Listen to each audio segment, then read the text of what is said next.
Okay, we're back for part 6 of the 1985 Sylvan boat project. So, to say I'm overwhelmed is an understatement. Let's see, where did I leave off last? Yep, I had the transom in. I've done quite a bit. Actually, didn't have it completely in, and I still have the well to put on. But I did get the drain tubes in, and the rings in the back. And got the motor on. Motor will be bolted in like 4 places, so I do need to go through the transom a few times with the drill. And I spent last night narrowing down my splash well. As you can see where it was up higher where the silver is behind the seat, and I lowered it and did quite a bit of fabrication, and actually turned out pretty good. I was really happy with it.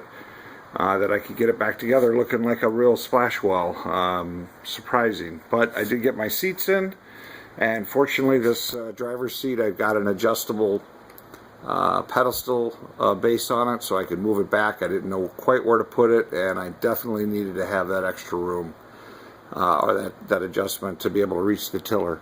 The motor does tilt fine, and let's see, I have a height problem here with the whole mechanism for the trim, but I'll figure that out. And I've got to figure out how to mount the front of the splash well, but the back end or the transom end will all screw in just fine.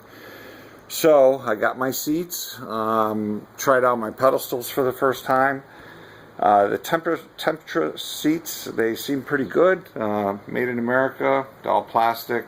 The only thing I don't like about them is they seem to sit up kind of straight. I may offset the front a little bit so it tilts back. They don't seem to be as comfortable as I thought they'd be. And the other is I often wondered about the differences of the pedestals, and this is a plug-in. I got these for a really good price off of the Springfield Marine scratch and dent site, about 1/3 of what they would normally cost.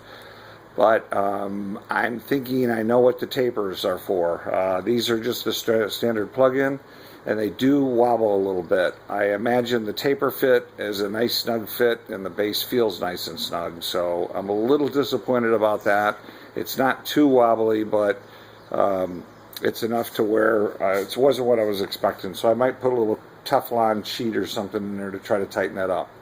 But I've got a lot going on here. I've got the top for the deck pieces, all the lids epoxied, so I've still got to finish that up.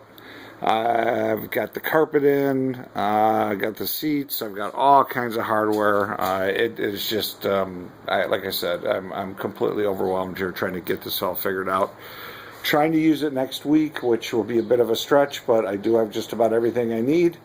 And I'll be putting this all together here today, hopefully, and then working on the bow assembly, which should go pretty quick. Anyways, I'll post this, and we'll catch you next time.